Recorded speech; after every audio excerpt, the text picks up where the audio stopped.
nosso Senhor e Salvador Jesus Cristo, a paz que excede todo entendimento e guarda as nossas mentes, nossos corações em Cristo Jesus, e a graça de Deus que é o favor imerecido. Nós não merecíamos ser salvos e Deus nos salvou por sua graça. Amém? A saudação cristã, a saudação predileta do apóstolo Paulo. Queridos, alguma vez você recebeu uma missão, a realização de uma tarefa que foi muito difícil? Você falou, como que eu vou fazer tal tarefa? Acredito que todos nós já tivemos essa experiência.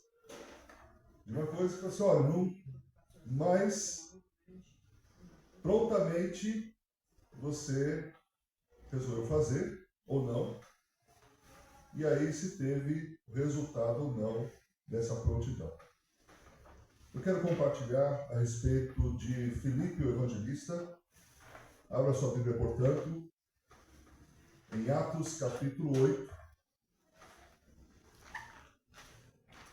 do versículo 26 ao versículo 40. Ok? Está sendo daqui a pouco projetado. Você pode acompanhar também na sua Bíblia impressa, na sua Bíblia digital. Temos várias possibilidades da leitura da palavra de Deus. Amém? Deixa eu só pegar meu óculos ali.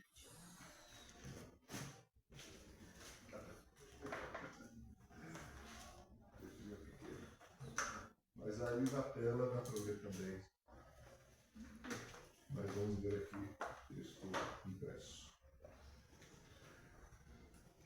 Então o anjo do Senhor falou a Filipe e lhe ordenou, Atos 8, 26, apronta-te e vai em direção ao sul, pelo caminho deserto que desce de Jerusalém a Gaza. Ao que ele se levantou e partiu. No caminho encontrou um eunuco etíope, alto oficial, administrador de todos os tesouros de Candace, rainha dos etíopes. Esse homem viera a Jerusalém para adorar a Deus. E retornando para casa, sentado em sua carruagem, ia lendo o livro do profeta Isaías. E aconteceu que o Espírito disse a Filipe, aproxima-te e acompanha essa carruagem. Então Filipe correu para a carruagem, ouviu o homem lendo o profeta Isaías e lhe perguntou, compreendes o que estás lendo? Ao que ele replicou, como poderei compreender, a não ser que alguém me explique? E pediu a Filipe que subisse e se assentasse ao seu lado. O eunuco estava lendo esta passagem da Escritura. Ele foi levado como ovelha para o matadouro e como cordeiro mudo diante do seu tosqueador, assim ele não abriu a sua boca. Em sua humilhação, a justiça lhe foi negada. Quem poderá contar a respeito dos descendentes dele, uma vez que a sua vida da terra foi tirada? Então, o eunuco indagou a Filipe, por favor, peço-te que me esclareças sobre quem o profeta está falando. De si mesmo ou fala de outro? E Filipe, tomando a palavra, iniciando por aquela mesma passagem das Escrituras, pregou-lhe o Evangelho, Jesus.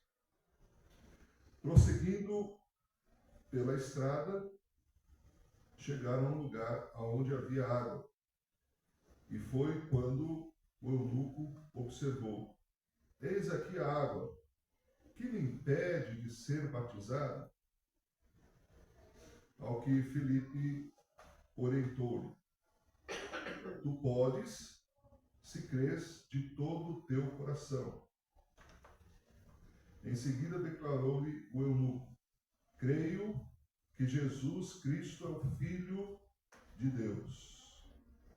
Assim, deu ordem para que parassem a carruagem. Então, Filipe e o eunuco desceram à água, e Filipe o batizou. Quando estavam saindo da água, o Espírito do Senhor, de repente, arrebatou a Filipe. O eunuco não o viu mais. Contudo, pleno de alegria, seguiu seu caminho. Entretanto, Filipe apareceu em Azoto e, indo para Cesareia, pregava o evangelho em todas as cidades pelas quais passava. Amém? Amém. Senhor nosso Deus, estamos diante da Tua palavra, inspirada pelo Teu Santo Espírito, e nós cremos pela fé que a Tua palavra transforma nosso coração, redime nossa razão, que transforma o nosso entendimento, nos dá compreensão da Tua vontade. A Tua palavra é pão para a nossa alma, para o nosso espírito. Que sejamos ainda mais alimentados nessa manhã. Em nome de Jesus. Amém. É uma história muito interessante. Em outras palavras, o Filipe aqui não é um apóstolo. O Filipe é um daqueles discípulos que se tornou discípulo, é conhecido mais como Filipe Evangelista. E mesmo não sendo apóstolo, quando começa a perseguição, logo no capítulo 8, nós lemos o versículo 26, mas o início do capítulo 8 começa com a perseguição, quando Estevão ele é martirizado. E alguns dizem o fator 1:8 ou 8:1. 1:8, mas recebereis poder ao descer sobre vós o Espírito Santo, semeis testemunhas tanto em Jerusalém, Judéia, Samaria e até os confins da terra. Esse é o Atos 1:8, que é a ordenança, que é a grande comissão que Jesus dá aos seus discípulos.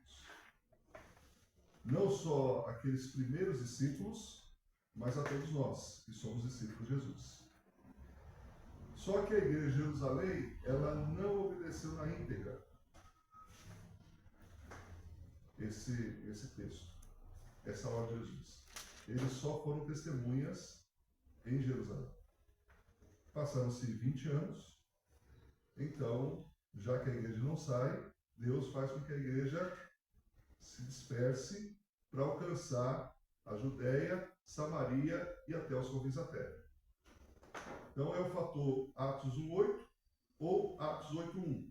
Ou seja, se uma igreja, se uma nação cristã, ela não obedece na íntegra Atos 1:8, ela está fadada a sofrer Atos 8:1. Lembrando que a perseguição não foi o chifre do diabo, mas foi dedo de Deus, por conta do propósito que Deus tinha de expandir o evangelho, não só em Jerusalém. A igreja de Jerusalém estava muito bem. Imagine uma igreja liderada por 12 apóstolos. Lembrando que Judas Iscariotes foi substituído por Matatias. Então tinha os 12 apóstolos e uma igreja que chegou ao patamar de, segundo os historiadores, os comentaristas, 100 mil membros. Porque até os sacerdotes judaicos começaram a obedecer à fé. Então a igreja cresceu muito. Ela cresceu muito, mas não avançou a nível territorial, a nível de expansão. E a vontade de Deus é que o evangelho chegasse até os confins da terra.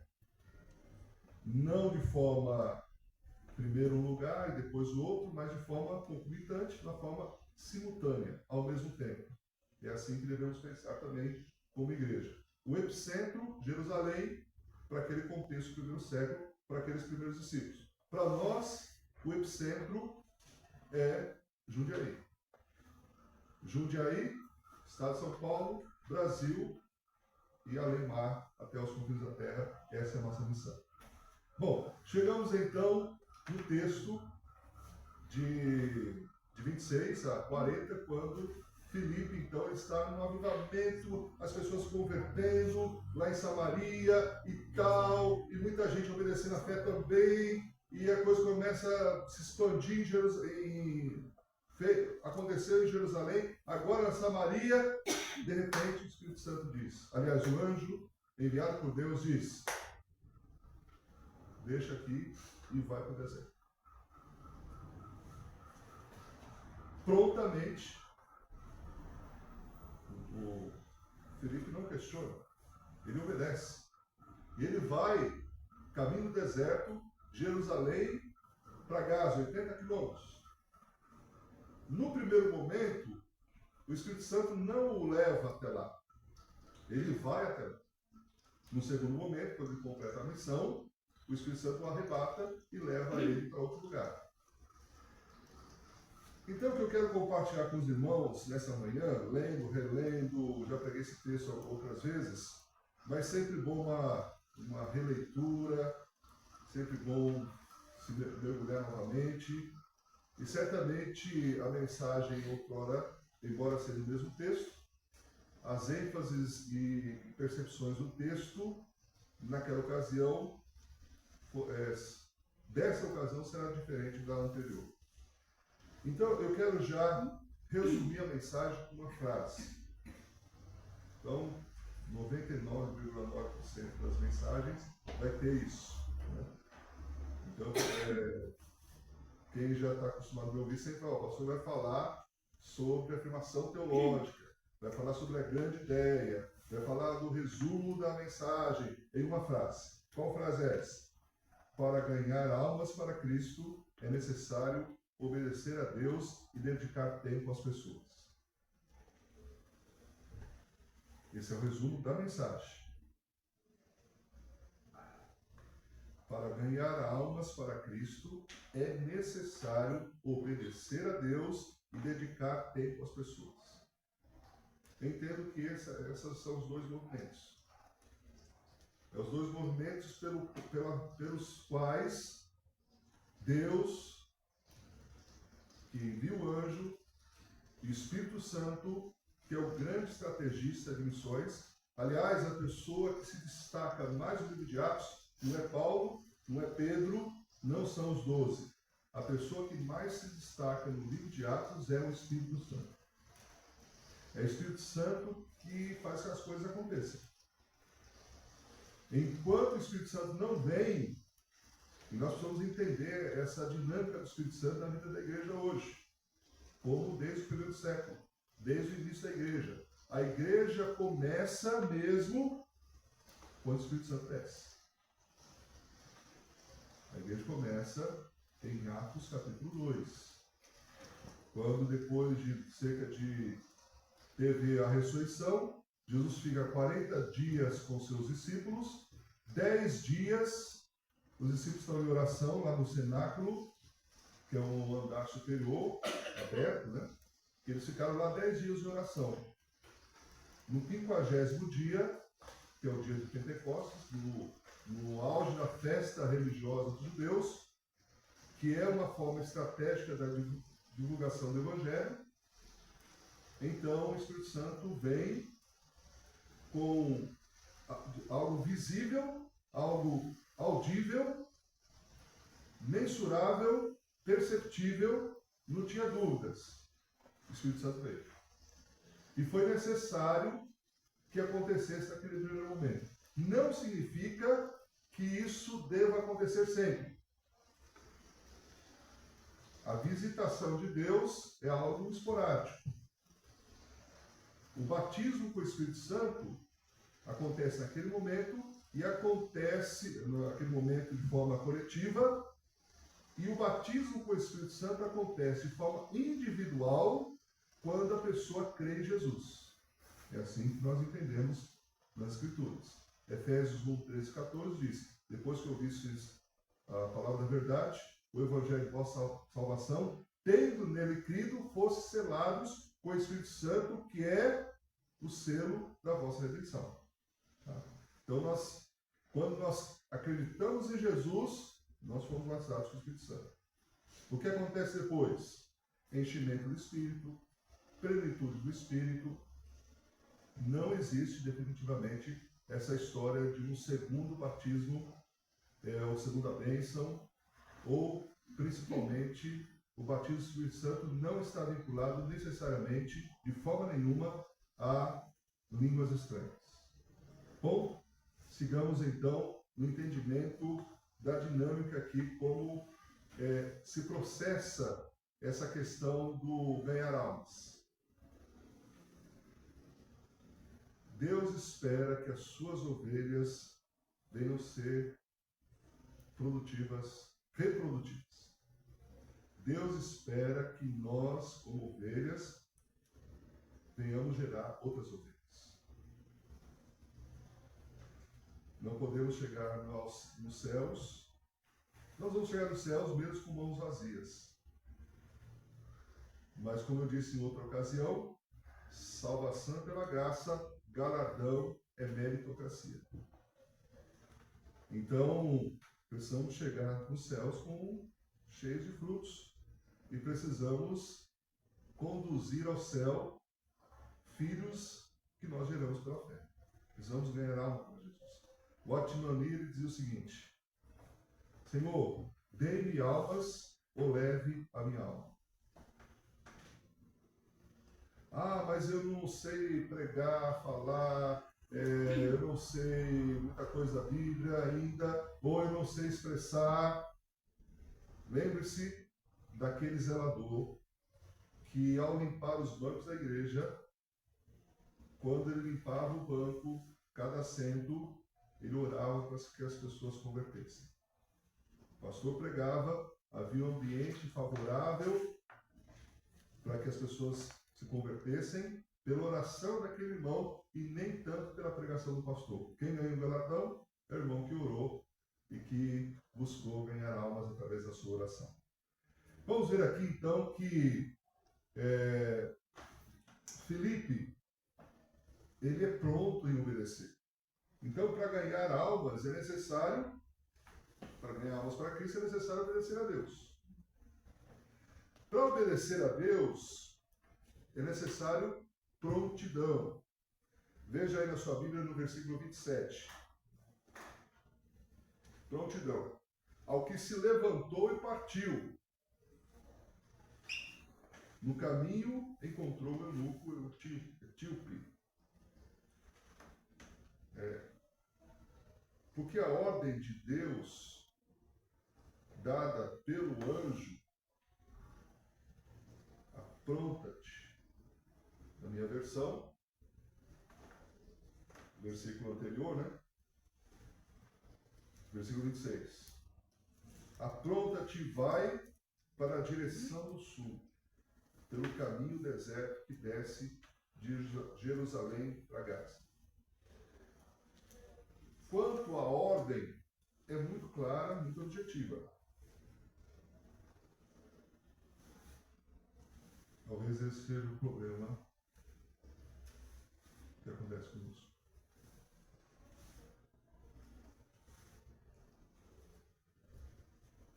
A ordem é clara. Resumindo em uma frase. Filipe, vai, apronta-te. Para onde, Deus? E aqui Deus falou, para tal lugar. Na encruzilhada dos caminhos, eu estou te mandando lá. Vai. Quando a ordem de Deus é clara, muitas vezes a gente quer complicar a coisa. A ordem é clara. Qual é a ordem para nós, igreja? Ide, portanto, fazer discípulos de todas as nações. Batizando-nos em nome do Pai, do Filho e do Espírito Santo, ensinando a guardar todas as coisas que vos tenho mandado, eis que estou convosco todos os dias até a consumação dos séculos. Grande comissão. Amados Amarás o Senhor teu Deus de todo o teu coração, de toda a tua alma, com todo o teu entendimento, e amarás o teu próximo como a ti mesmo. Rick Warren, no seu livro Igreja com Propósito, ele diz o seguinte: se uma igreja tiver um grande compromisso com a grande comissão e o grande mandamento, tornar-se-á uma grande igreja. E com o tempo, uma igreja grande. Vou repetir. Se uma igreja tiver um grande compromisso com a grande comissão e o grande mandamento, tornar-se-á uma grande igreja e com o tempo uma igreja grande. Uma grande igreja, qualidade. Resultado da qualidade, quantidade. Então, o foco é na obediência pronta, com esforço, aquilo que Deus pede para a igreja. Para quem que ele pede isso? Para o pastor? Também. Para quem que ele pede isso? Para o missionário? Também. Mas ele pede para todos os membros da igreja. É importante que todos estejam engajados nesse propósito. Qual é o propósito? Fazer discípulos. Ele pediu uma coisa: façam discípulos. As demais coisas, se não tiver como finalidade, propósito, obedecer essa ordem, não tem sentido. Não faz sentido. Não tem razoabilidade. Não bate. Porque muitas vezes se faz aquilo que Deus não pediu para fazer, em detrimento daquilo que Deus pediu para fazer. Filipe não tem dúvida. Ele não fala: Senhor, mas como que eu vou? Eu vou alugar um camelo, eu vou andando, o que eu vou precisar levar? Não, prontamente ele vai. Assim deve ser o discípulo de Jesus. Deus pediu para fazer. Uma vez perguntaram para o missionário chamado Carlos Studd, missionário inglês, se não me engano, grande missionário, e me perguntaram assim para ele: mas como que foi o seu chamado? Você recebeu a visita de um anjo? Ele falou: não, simplesmente eu li a respeito de uma ordem e obedeci. Missão dada, missão cumprida. Missão dada, missão cumprida. Então, o primeiro lugar que nós vemos aqui nessa dinâmica, prontidão. Segundo lugar, fácil de guardar. Vai ser fácil de guardar os 3 pontos. Os 3 pontos formam o acróstico da palavra Pai. As 3 primeiras letras dos 3 tópicos, das 3 visões: prontidão, aproximação, evangelização. Pai. Pai. Prontidão, aproximação e evangelização. Muito simples. Para que não tenhamos dúvida. Disposição tem a ver com disponibilidade. Estamos conversando, eu e o Daniel, né? Vindo para cá, já te vai para cá, ele me deu a carona. Que o carro da igreja fica lá para revisão. Hoje eu vou ser bem hospedado pelo Alan e a família. E amanhã cedo estou indo voltando a Passo Fundo. Tá? Depois da hora dos avisos eu vou explicar melhor essa dinâmica. Mas o ponto é que nós estamos conversando sobre disposição e disponibilidade. Né? Estar disponível. Né? Quando Deus fala com Isaías, quando ele entra no templo, Isaías capítulo 6, né? E é interessante que no livro vou entrar nisso. Interessante que no livro de Isaías, o chamado de Isaías não acontece no primeiro capítulo como os demais profetas. Acontece no capítulo 6. Tem toda uma razão disso acontecer. Primeiro, mostrando toda a situação deplorável a nível espiritual e moral que o povo estava, para inaugurar o livro do servo sofredor, a partir do versículo 6, do capítulo 6. Mas ali, Deus fala: a quem enviarei e quem age por nós? Uma pergunta retórica.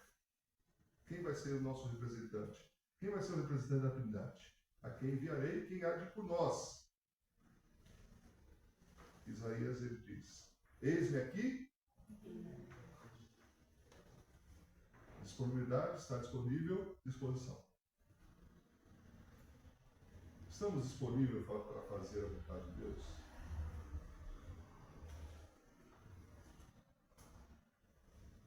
Estamos com disposição para fazer a vontade de Deus? Filipe foi pronto. Disponível, disponibilidade. Está disponível para fazer a vontade de Deus. Muitas coisas, de fato, que humanamente e socialmente falando, são legítimas. Mas lembre-se que muitas coisas legítimas, elas estão no campo do ordinário. As coisas de Deus estão na dimensão do extraordinário. Muitas vezes nós precisamos abrir mão do ordinário para vivermos no extraordinário. Não estou dizendo, obviamente, que você vai deixar seu emprego, deixar sua família, nada disso. Mas é possível, sim, você manter a sua atividade como ela está, mas disponível para fazer a vontade de Deus, disponível e com disponibilidade para fazer a vontade de Deus. Uma vez um sapateiro perguntou para Lutero: o que eu faço para fazer a vontade de Deus? E Lutero disse o seguinte: faça o melhor sapato que você puder fazer com excelência e venda-o com preço justo. Estará fazendo a vontade do Senhor. Filipe, ele se dedica a levar pessoas a Cristo. E é uma tarefa extraordinária. Talvez ele não tivesse todo o ensinamento, ele não acompanhou Jesus durante os 3 anos como os apóstolos. Mas ele foi sensível a ouvir o que Deus tinha a dizer para ele e ele obedeceu. Quando nós entramos na questão da aproximação, que é o segundo ponto da mensagem, aproximação. Veja aí o versículo 30 e 34. Diz assim: então Filipe correu para a carruagem, ouviu o homem lendo o profeta Isaías e lhe perguntou: compreendes o que estás lendo? Vamos até o 34, seguindo o 31. Ao que ele respondeu: como poderei compreender, a não ser que alguém me explique? E pediu a Filipe que subisse e sentasse ao seu lado. Eu nunca estava lendo esta passagem da Escritura, Isaías 53. Se você abrir Isaías 53, você vai ver esse texto.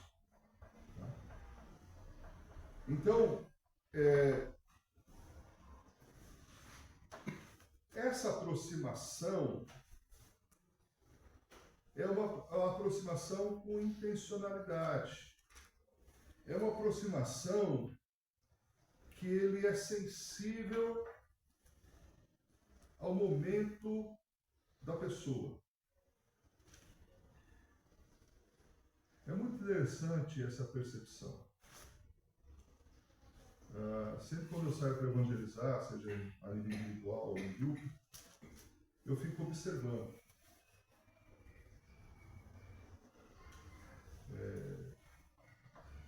E às vezes eu faço uma pergunta, que essa pergunta é com a intenção da pessoa falar como que ela compreende, qual que é a sua experiência religiosa. Qual a sua experiência espiritual? Ou você pode, por exemplo, começar perguntando sobre família. Família, você pode falar sobre interesses gerais com a pessoa. Você pode falar sobre religião.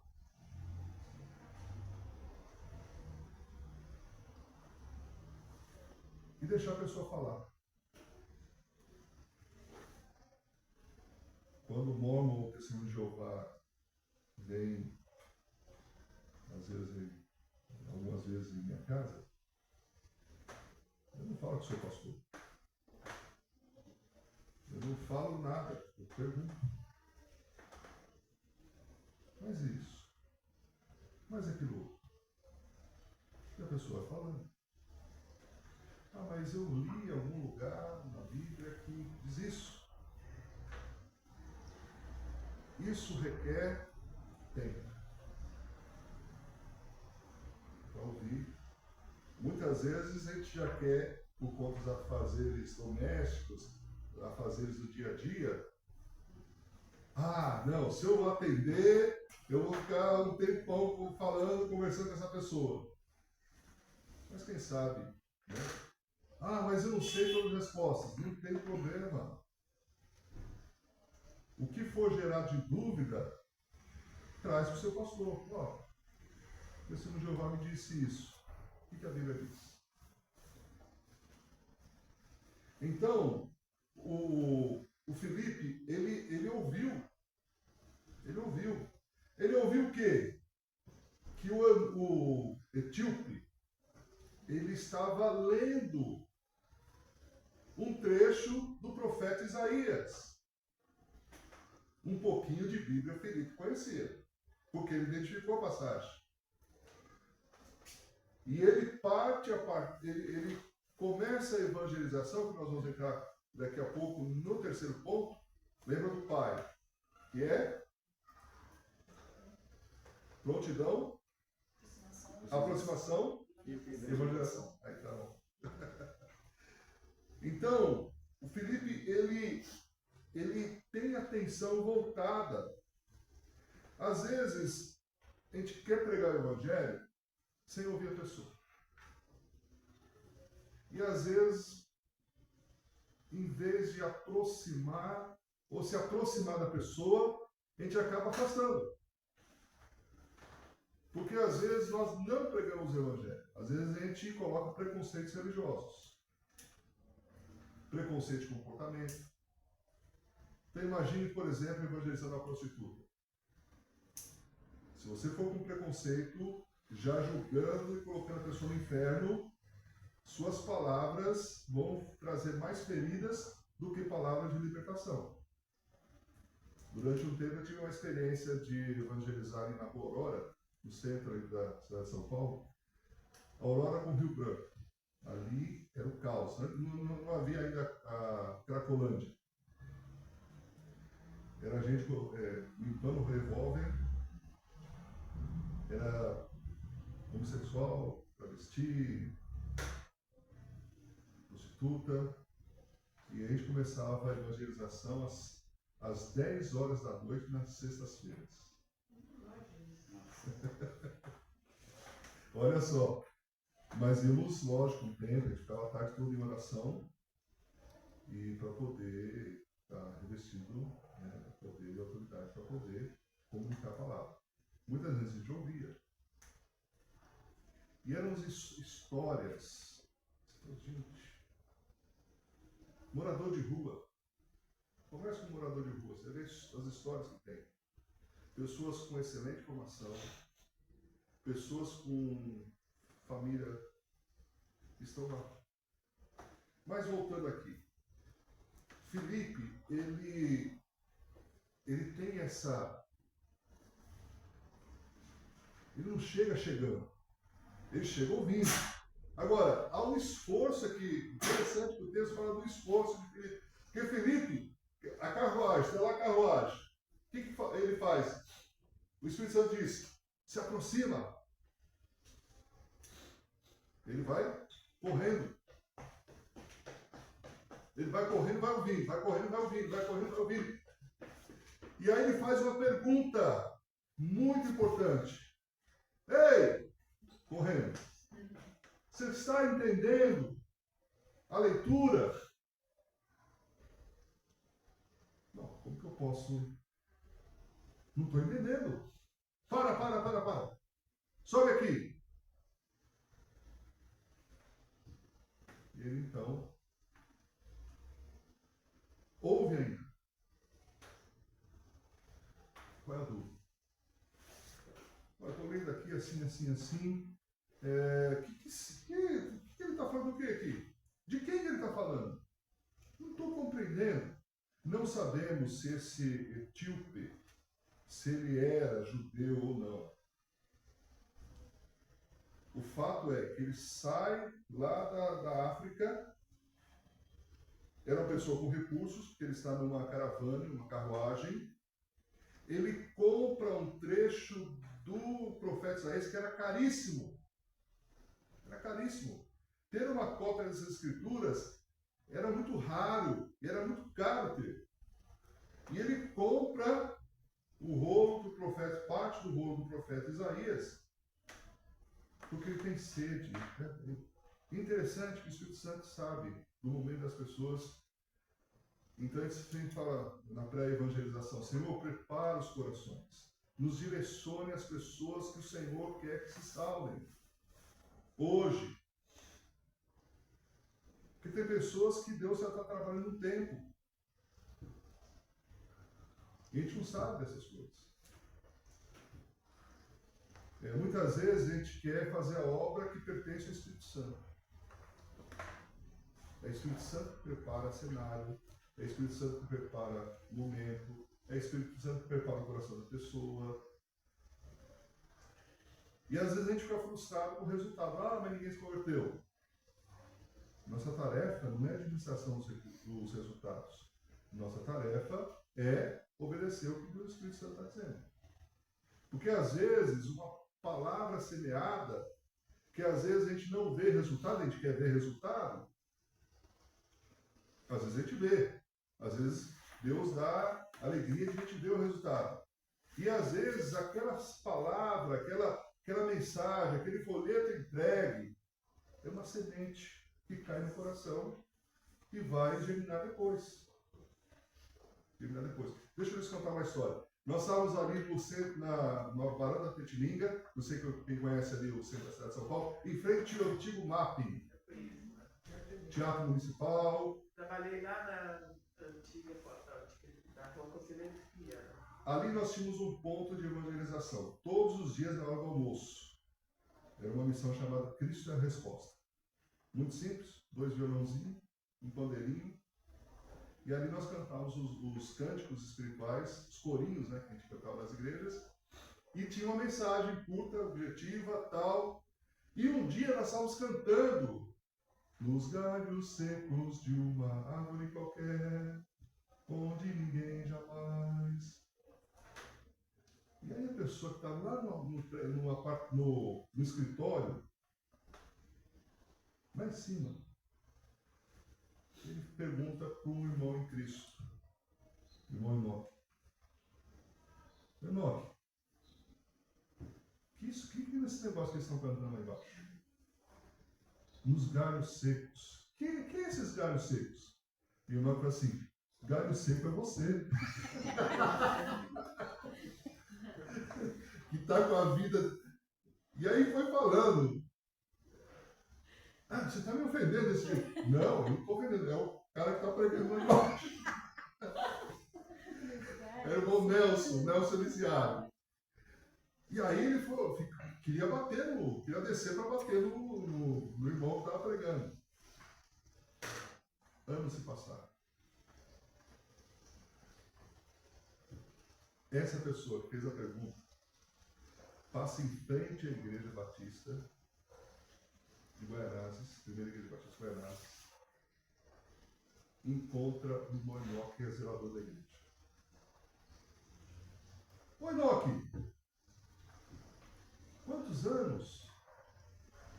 Sim, é verdade, desde que eu saí da empresa e tal. E você é dessa igreja? Sim, sou dessa igreja. Eu também me converti. Porque fiquei pensando nessa história da cidade seca. Deus faz a obra. Sabe quem tem maior interesse na edificação da igreja, no crescimento da igreja? É Deus. é uma tarefa que não nos pertence. Pertence a Deus. Pertence ao Espírito Santo. Ele precisa estar o quê? Atentos para ouvir a direção de Deus e obedecer.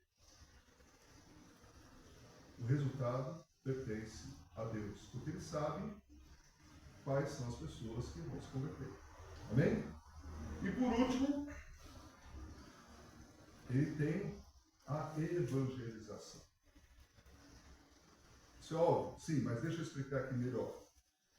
Então, se o primeiro é disponibilidade, o segundo é intencionalidade, o terceiro é razoabilidade.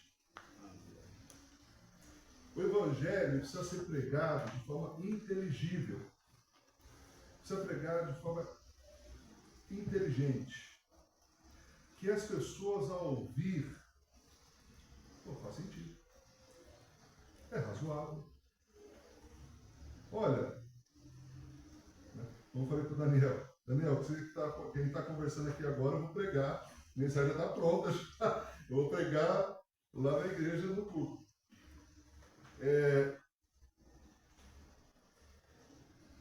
Apresentar o Evangelho. Não é falar de igreja, não é falar de pastor, não é falar de dízimo. Não fala de dízimo na primeira encontro. Você quer espantar a pessoa, vai falar de dízimo. Não. Fale sobre Jesus. Fale sobre o plano da salvação. E para isso nós precisamos se tornar experts. Precisamos melhorar cada dia a nossa comunicação, para que a comunicação ela seja sem ruídos, que ela seja compreensível, que ela seja inteligível, para que a gente possa anunciar a palavra com convicção, uma das primeiras mensagens. Apresentar a palavra sabendo o que estamos dizendo. Porque muitas vezes a gente sabe explicar muitas coisas.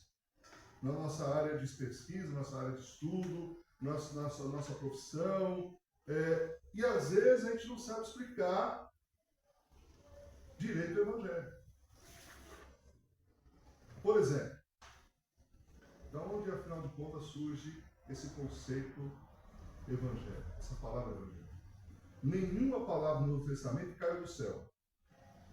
Todas as palavras do Novo Testamento, elas são usadas. Inclusive ágape. Ágape não é uma palavra mágica que desceu do céu, totalmente espiritual. Ágape é amor.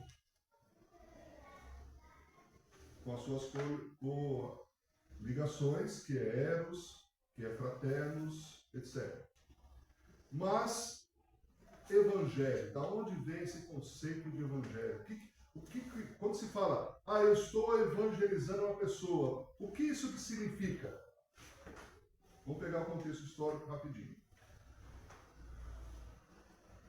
Duas formas de se anunciar o Evangelho. Quando se conquistava um povo, era enviado um soldado para dizer o seguinte: boas novas, avançamos, conquistamos um povo. Agora esse povo passa a pagar imposto para Roma.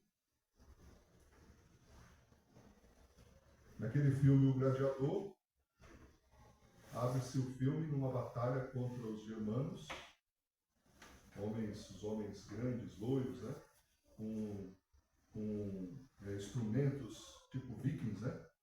E toda a estrutura militar bem organizada de Roma. Máximos, o general, ele passa perfilando com seu cavalo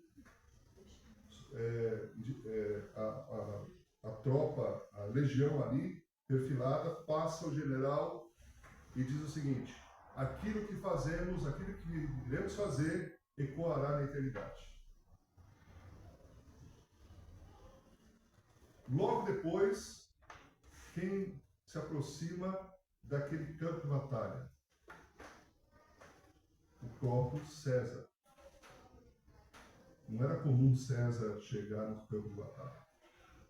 E ele estava doente. Lembra desse filme? É um filme antigo. Está para sair o 2, né? É um filme épico. que mostra um pouco dessa realidade. Então, era a última resistência, o último povo do mundo conhecido a ser conquistado. A partir daquele momento, César passa a ser imperador. Jesus venceu o último inimigo. Toda a autoridade foi lhe dada no céu e na terra. Então Jesus é o Rei dos Reis, Senhor dos Senhores. Ele é o imperador. A coroa que nós vamos receber é diadema. Aliás, é Stefano. A coroa de Jesus é diadema. Diadema é o conjunto de coroas. É a coroa do imperador. Então, outra situação. Quando o exército romano estava chegando a uma cidade e mandava um mensageiro para as pessoas ali, os anciãos, ao conselho da cidade, dizendo assim: olha, chamamos vocês para uma batalha. Não queremos invadir a cidade. Mas se vocês não saírem com o seu exército para a batalha, nós iremos invadir. Então eu escolho vocês. Nessa batalha se decidia quem ia ficar com o domínio da cidade. Então, na maioria das vezes, o exército romano vencia o exército local.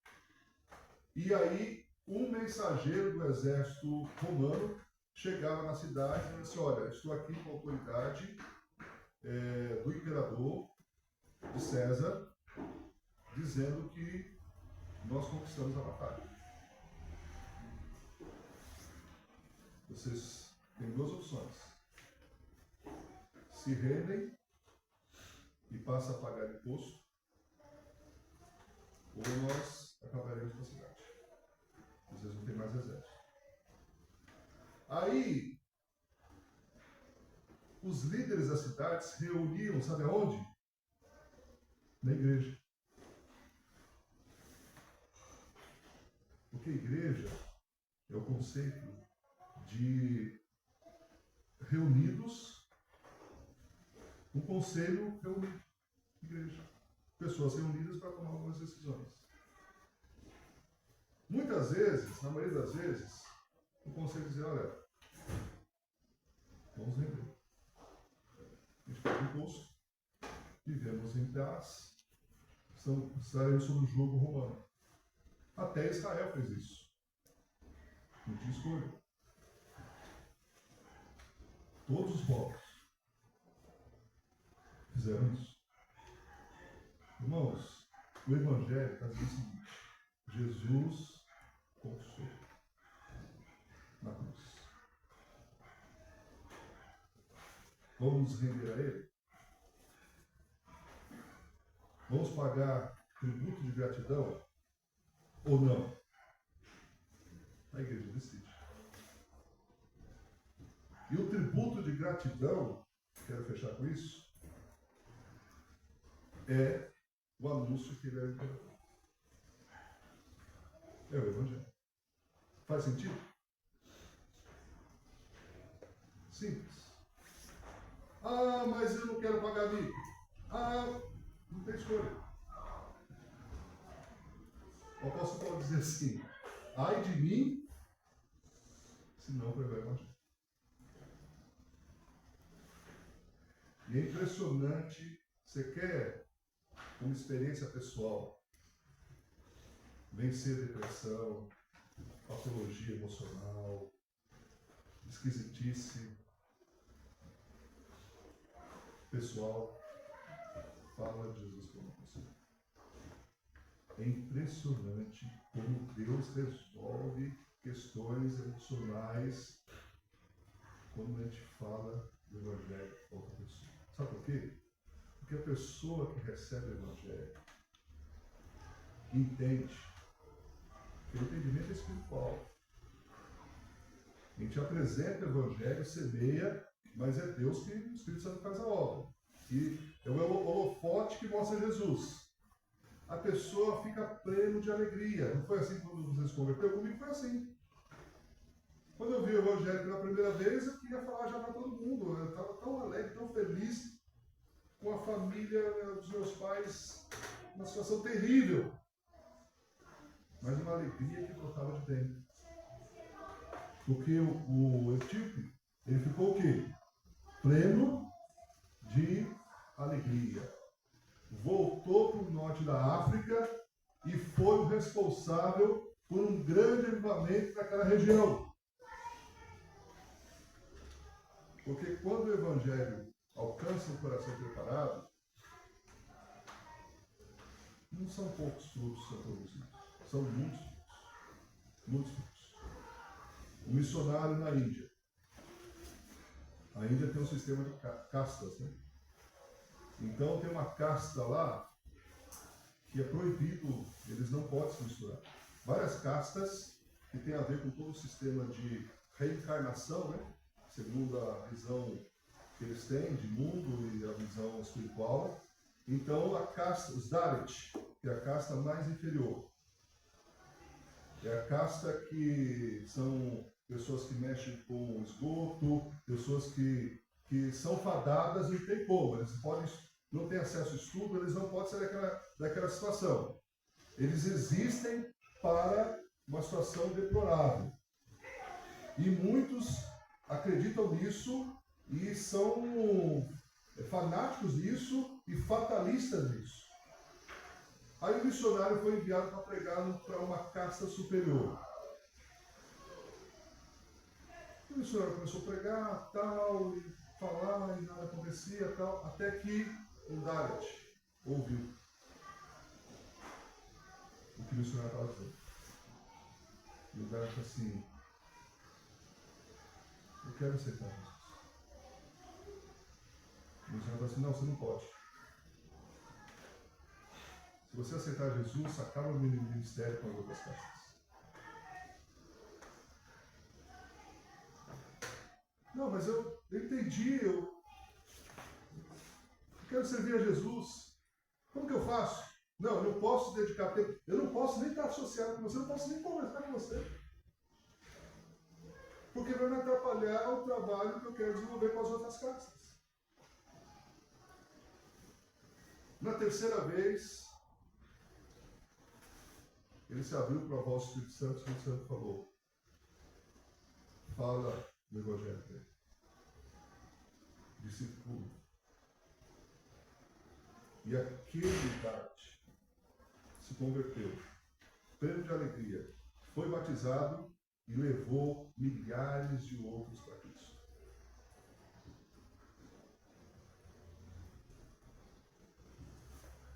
Convite ou apelo. Primeiro, obedeça pela fé prontamente à ordem de Deus. Segundo, se aproxime das pessoas dedicando tempo a elas, dedicando ouvido e dedicando tempo. Terceiro, apresente o Evangelho de forma inteligível, que faça sentido, que você possa explicar com suas palavras, que você possa mostrar alguns textos bíblicos, sempre com a ilustração da sua própria vida, do seu próprio viver, e assim confiar que a palavra de Deus tem poder. Perguntaram para Spurgeon a respeito da palavra. Ele diz o seguinte: a palavra é como um leão, deixe o som.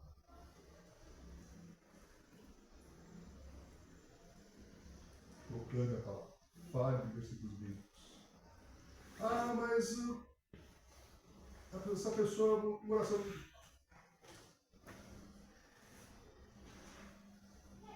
Deus faz a obra. Amém? Que sejamos ganhadores de almas.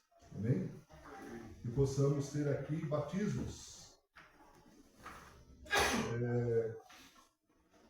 Precisamos ter um batistério aqui, de repente. Ou um local que a gente vai levar as pessoas para. Porque, irmãos, esse texto mostra que o batismo é por imersão. Por quê? Descer as águas. Olha o detalhe, desceram as águas. Foram tirados das águas. Não diz que a água veio por cima. Eles desceram a água, um lugar que tinha muita água. Suficiente para o mergulho. Que Deus nos abençoe, que nosso coração seja firmado na graça do Senhor. Amém? Vamos orar, quero já convidar a equipe de louvor para o último cântico.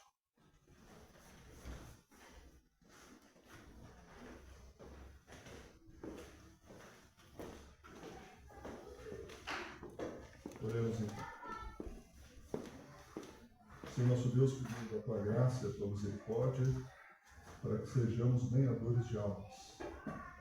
Ou seja, para que possamos obedecer prontamente a tua ordem. E o Senhor já deu desde o início da formação da igreja. Ide, portanto, fazer discípulos em todas as nações, batizando em nome do Pai, do Filho e do Espírito Santo e ensinando todas as coisas que nos tem mandado. Nos ajude, ó Pai, a sermos prontos na obediência a este mandamento, que é a grande comissão, como também a tua grande comissão, o grande mandamento. Amarás o Senhor teu Deus de todo o teu coração, de toda a tua alma, de todo o teu entendimento, e amarás o teu próximo como a ti mesmo.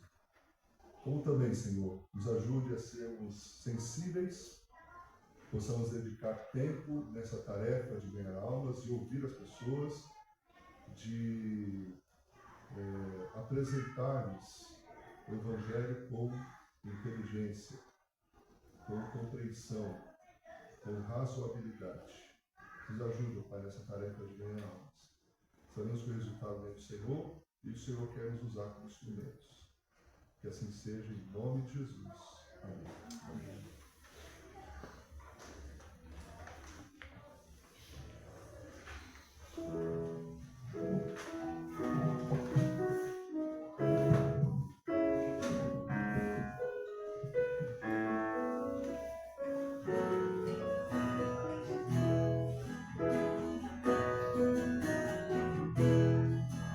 Tesouro que busquei, no teu amor descansarei, tudo tu és pra mim. Em teus caminhos me conduz, na escuridão és minha luz, tudo tu és pra mim.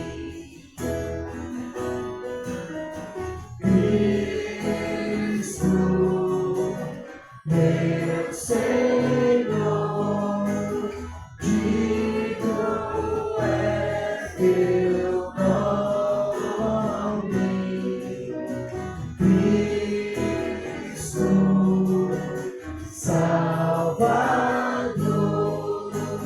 digno é Senhor. O meu castigo enfrentou, por tua graça me salvou, tudo tu és pra mim. Vida abundante em ti achei, com gratidão te louvarei, tudo tu és pra mim. Cristo, meu Senhor, digno é teu nome. Cristo, Salvador, digno é Senhor. Bem, o senhor pode sentar?